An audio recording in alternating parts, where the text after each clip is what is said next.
Météo et climat. La différence météo-climat. Activité 1. Météo ou climat? Quel terme choisir? Bilan. La météorologie étudie le temps qu'il fait en ce moment ou qu'il va faire dans les jours qui viennent, à court terme, sur une zone limitée. Elle indique l'ensoleillement, les températures locales, les précipitations, les vents. La climatologie étudie des phénomènes météorologiques sur une zone étendue du globe, sur une longue durée, à long terme. Elle indique les valeurs moyennes de température, de précipitation, d'ensoleillement dans une région et permet de déterminer des grandes zones climatiques dans le monde. 2. Les grandes zones climatiques. Activité 2.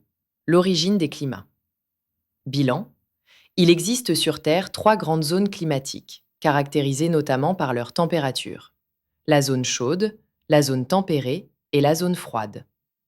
L'existence de ces zones climatiques est due à une répartition inégale de l'énergie solaire à la surface de la Terre. La Terre est sphérique, donc elle ne reçoit pas la même quantité d'énergie à ses pôles et à l'équateur. La même quantité de rayons solaires chauffe une petite surface au niveau de l'équateur et se répartit sur une plus grande surface au niveau des pôles. C'est pourquoi il fait plus chaud à l'équateur qu'aux pôles. 3. Les masses d'air et les masses d'eau. Activité 3. La dynamique des masses d'air. Bilan. Le moteur principal des mouvements atmosphériques, masse d'air, est le Soleil. Celui-ci réchauffe la surface de la Terre qui réchauffe à son tour l'air ambiant. L'air chaud monte, mais en s'élevant, il se refroidit et redescend alors vers le sol. Cela entraîne la formation de cellules de convection à la surface de la Terre qui sont couplées au vent. Les déplacements des masses d'air sont responsables des différents climats de la planète. Activité 4.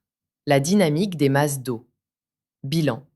À la surface du globe, on peut voir une dynamique des masses d'eau couplées au vent et aux courants marins. Les eaux chaudes venant de l'équateur sont moins salées et moins denses, et donc circulent à la surface des océans. Ces eaux se déplacent vers les pôles, où elles deviennent plus froides, donc plus denses, et en plus elles deviennent plus salées. Plus denses, froides et salées, elles circulent en profondeur pour aller de nouveau se réchauffer vers l'équateur.